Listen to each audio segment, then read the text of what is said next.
They pose a clear and present danger right now, and they need to be dealt with right now. James Jeffrey, former U.S. ambassador to Iraq, said, "Containment looks like defeat."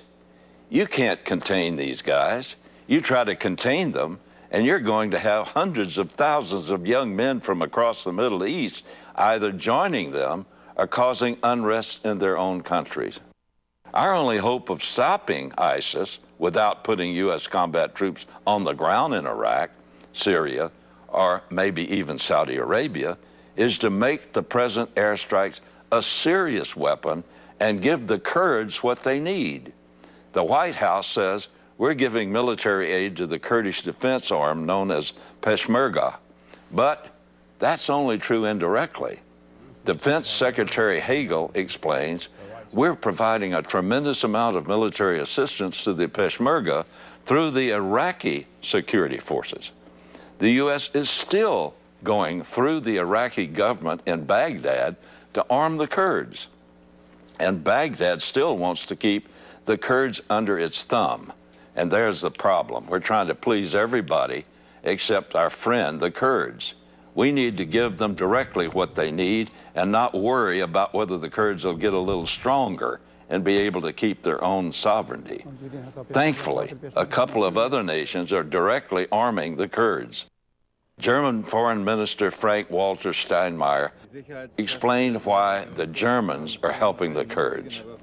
We cannot, on the one hand, praise the Kurdish security forces, pat them on the back for fighting ISIS on behalf of all of us, then when they ask for help, just say, "See how you get on." Meanwhile, in typical bureaucratic fashion, the administration has said it will form a commission to study the idea of directly helping the Kurds. That's like having a committee study the idea of giving the fire department water while the city burns.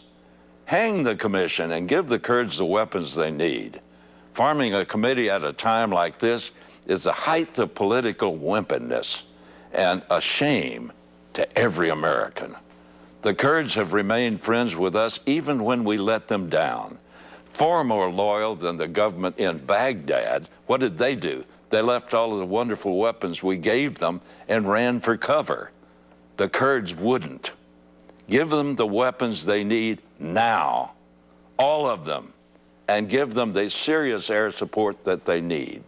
Otherwise, U.S. combat forces could soon be back in the desert slogging it out with terrorists. We have a brief opportunity to fight this battle without U.S. combat forces on the ground, but it won't last long. We have to work while it is still day because the night is coming when no one can work. Emil Shemal Nona is the Chaldean Catholic Archbishop of Mosul, Iraq, but he's no longer in Mosul. He had to flee for his life like so many others. ISIS has chased most Christians out of Mosul and killed many others, actually crucifying some of them. A few weeks ago, I reported that on June 15th of this year, no Christian services were held in Mosul for the first time in 1,600 years. Archbishop Nona recently sounded a warning that everyone needs to hear. In a recent interview, he said, "Our sufferings today are the prelude of those that you Europeans and Western Christians will also suffer in the near future. Your liberal and democratic principles are worth nothing here. You must consider again our reality in the Middle East because you're welcoming in your countries an ever-growing number of Muslims. Islam does not say that all men are equal. Your values are not their values. If you do not understand this soon enough, you will become the victims of the enemy you have welcomed into your home." We in the West keep making the same mistake over and over again. We think that democracy and free markets make us great. We have forgotten that without God, we're not great at all, and that our offering of democracy to Muslims is a meager, meaningless gift if, with it, we don't also give them the gospel. Our policy right now in Iraq is to use democracy to appease people who do not value democracy. In fact, most of them find it abhorrent. We expect Muslim immigrants who come to the West to see the beauty of our culture and want to be like us.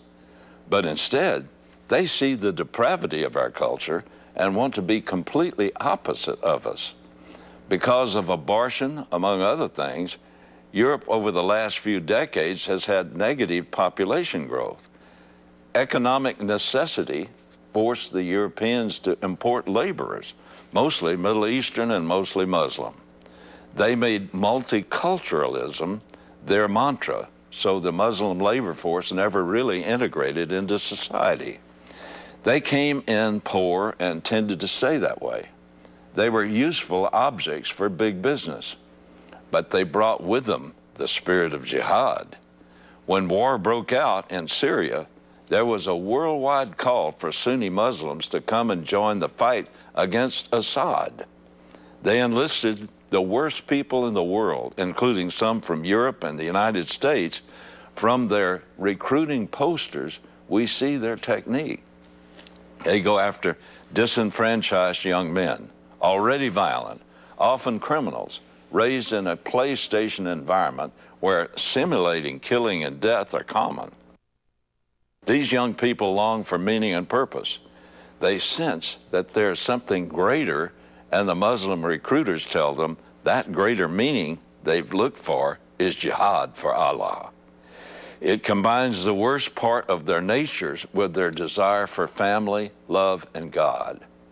By the thousands, European, mostly French Muslims, heeded the call. Now they're battle-hardened, completely radicalized, crazed, and deadly. Analysts in Great Britain report that more British Muslims fight with ISIS than serve in the British military. Khalid Mahmood, a prominent member of the British Parliament, believes that nearly 3 times as many British Muslims are fighting against England and its values than are fighting for England and its values. Here in America, Matthew Olson, director of the National Counterterrorism Center, recently estimated that at least 1,000 Westerners have received training in Syria. Of those, he estimates that about 100 are Americans, but he warned that the real number is likely to be higher. 61 million Americans traveled abroad last year. About half of those were to Canada and Mexico, but that still leaves about 30 million people a year going overseas. Homeland Security cannot keep track of their movements, and most of us wouldn't want them to try. With a valid American passport, you can easily get back into this country. And here's what makes it worse. With a valid European passport, you can get into the U.S. as easily as an American. At some point soon, the jihadists will head home and bring their war with them. It's not a matter of if, but when. In America, we remember the chaos and anguish caused by just 19 jihadis on September 11, 2001. It doesn't take many. One terrorist could do damage from which America might never recover. Congressional Homeland Security Chairman Representative Michael McCall said last week, their focus right now is establishing the caliphate, but don't kid yourself for a second. They are intent on hitting the West, and there are external operations, I believe, underway. We have tens of thousands of foreign fighters from all over the world pouring into this safe haven that's now been established, meaning the Islamic State, including hundreds of Americans with Western passports and legal travel documents, which would enable them not only to travel to Western Europe, but to the United States. America must do whatever it takes to stop this threat. Whatever it takes. Fight them in northern Iraq and eastern Syria.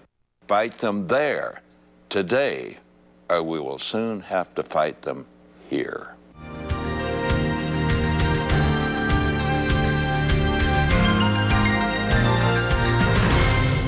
Folks, tonight's report should cause all of us to sit up and take notice. Time is very short to act. In his second letter to Timothy, Paul began chapter 3 with this somber warning. In the last days, perilous times shall come. A few verses later, he tells Timothy, evil men will grow worse and worse. Nothing could describe today more perfectly. The level of brutality and sheer evil displayed on our TV and computer screens was almost unimaginable just a few years ago. Yet today, there's a race to see who can be the most vicious and ruthless. And this is not a video game. This is real. Our brothers and sisters in Christ are being beheaded and crucified. And soon, we will face a society that demands that we forsake our biblical values and accept its godless dictates or suffer the consequences. And eventually, those consequences will be death.